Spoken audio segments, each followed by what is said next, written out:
चांद के 11 किलोमीटर ऊपर चंद्रयान 3 को बड़ी कामयाबी। चांद के इलाके में पहुंच गया है हमारा चंद्रयान 3, जिस काम में बार बार नाकाम रही नासा और रोसकोसमोस, जिस काम में फेल हो गए इजराइल, यूरोप और जापान। चंद्रयान 3 ने आज उसी में गाड़ दिए हैं झंडे। झूम उठे इसरो वैज्ञानिक। दोस्तों फाइनली चांद के इलाके में हमारा चंद्रयान 3 घुस चुका है। चांद की ग्रेविटी ने अब चंद्रयान 3 को जकड़ लिया है। इसरो ने यह बड़ी सफलता हासिल कर ली है। मतलब दोस्तों हमारे चंद्रयान 3 ने चांद का ऑर्बिट पकड़ लिया है और इसके बाद दोस्तों इसरो के वैज्ञानिक झूम उठे हैं, क्योंकि दोस्तों अब तो बस चांद पर उतरना बाकी है। अब दोस्तों चंद्रयान 3 चांद के ऊपर न्यूनतम 166 किलोमीटर और अधिकतम 18,000 किलोमीटर की ऑर्बिट में पहुंच चुका है और बिल्कुल सेफली अब आगे बढ़ रहा है। दोस्तों ये चंद्रमा का ऑर्बिट है और इसके बाद अगला पड़ाव अब 17 अगस्त को बहुत तगड़ा होने वाला है, जब चंद्रयान 3 का propulsion मॉड्यूल और लैंडर इससे अलग हो जाएंगे और इसके बाद सिर्फ लैंडिंग बाकी रहेगी।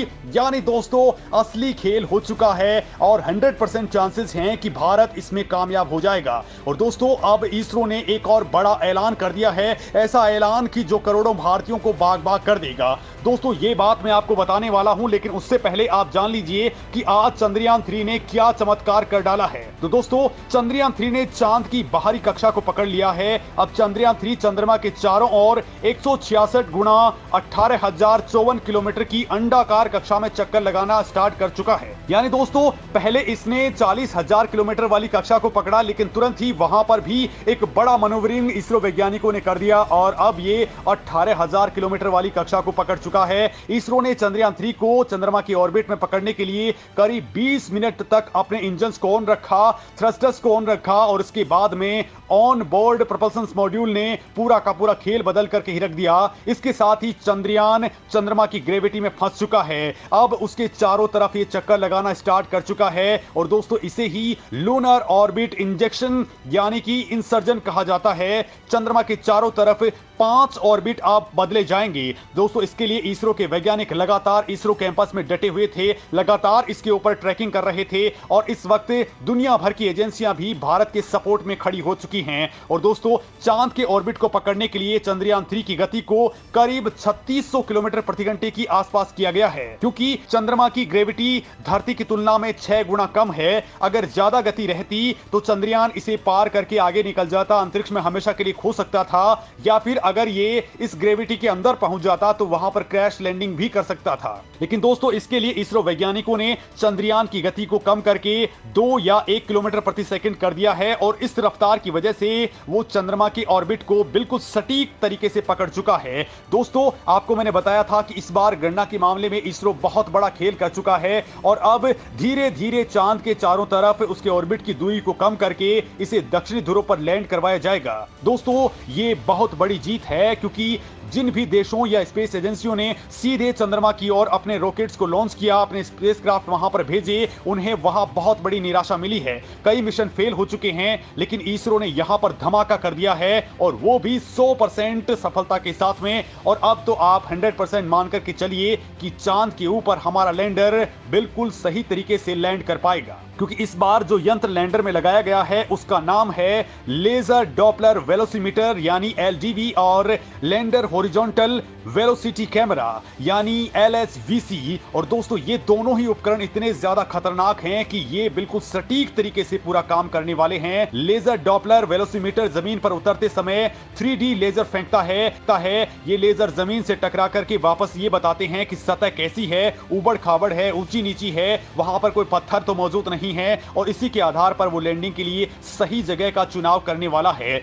बाकी 2 दिशाओं में जो लेजर जाते हैं वो ये देखते हैं कि कहीं आमने सामने आगे पीछे से कोई चीज तो नहीं आ रही है जिससे लैंडर के टकराने का खतरा हो। यानी दोस्तों फुल प्रूफ प्लान है। और इसके साथ ही दोस्तों एक और जो उपकरण है LHVC, वो जमीन के नीचे के हिस्से की तस्वीर लेगा और वो भी दोस्तों उसी रफ्तार के अंदर, ताकि लैंडर के उतरने और हेलीकॉप्टर की तरह हवा में तैरते रहने की गति का पता ये लगा सकेगा। साथ ही ये खतरों का अंदेशा भी लगा लेगा। मतलब इस बार तो फुल प्रूफ प्लान बन चुका है। और दोस्तों आपको बता दूं कि भारत का मून मिशन चंद्रयान 37,200 किलोमीटर की रफ्तार से चंद्रमा की ओर लपका था और देखते ही देखते वहां पर बड़ा खेल हो गया, क्योंकि दोस्तों ये जो पॉइंट था वो चंद्रमा से 11,000 किलोमीटर की हाइट पर था और वहां पर इसरो ने पिन पॉइंट टाइमिंग और डिस्टेंस पर चंद्रयान 3 को चांद के ऑर्बिट में डाल दिया है। दोस्तों अब तक यानी कि धरती की और चारों तरफ चंद्रयान के इंजनों को गति आगे बढ़ाने के लिए यूज किया जा रहा था, लेकिन चंद्रमा पर इसका यूज चंद्रयान की डायरेक्शन को बिल्कुल अपोजिट करने के लिए किया गया और इसी से दोस्तों अब चंद्रयान 3 की चांद की सतह से ऊंचाई कम होती जाएगी, वो चांद की सतह के नजदीक पहुंचता जाएगा। और काम की बात यह है कि इस समय चंद्रयान 3 उसी रास्ते पर चल भी पड़ा है जिस रास्ते पर चंद्रयान 2 था। बस दोस्तों इसके अंदर आखिरी ऑर्बिट में थोड़ा सा परिवर्तन किया गया है। अब दोस्तों चांद के चारों तरफ 5 ऑर्बिट मैन्यूवरिंग होंगी और दोस्तों इसके अंदर आज का लूनर ऑर्बिट इंसेक्शन बहुत ज्यादा इंपॉर्टेंट था। अब दोस्तों हमारा यान अंडाकार ऑर्बिट के अंदर चक्कर लगाने वाला है और इसके बाद में इसकी गति को कम करके और डी ऑर्बिटिंग करके इसे 100 किलोमीटर की गोलाकार ऑर्बिट में डाला जाएगा और यह काम होगा 17 अगस्त को। दोस्तों आज चांद पर एंट्री के साथ ही चंद्रयान ने 40,000 किलोमीटर वाले ऑर्बिट में चक्कर लगाना शुरू किया, लेकिन तुरंत ही इसे 18,000 किलोमीटर की डिस्टेंस वाले ऑर्बिट में डाल दिया गया, जिसकी पेरिलून यानी कि चांद की सतह से नजदीक की दूरी करीब 166 किलोमीटर है। अब इसे 6 अगस्त की रात 11 बजे के आसपास दूसरे ऑर्बिट में डाला जाएगा। इसके बाद दोस्तों 9 अगस्त की दोपहर 1:45 बजे के आसपास तीसरे मैनूवर में 4 से 5,000 किलोमीटर की हाइट पर इसको पहुंचाया जाएगा और फिर 14 अगस्त को दोपहर 12 बजे के आसपास चौथा मैनूवरिंग होगा जो चांद से इसकी दूरी केवल 1,000 किलोमीटर कर देगा और इसके बाद 16 अगस्त की सुबह 8:30 बजे के आसपास होगा 5वां ऑर्बिट मैनूवरिंग, जिससे ये सतह से केवल 100 किलोमीटर की हाइट पर गोलाकार ऑर्बिट में चक्कर लगाना स्टार्ट कर देगा।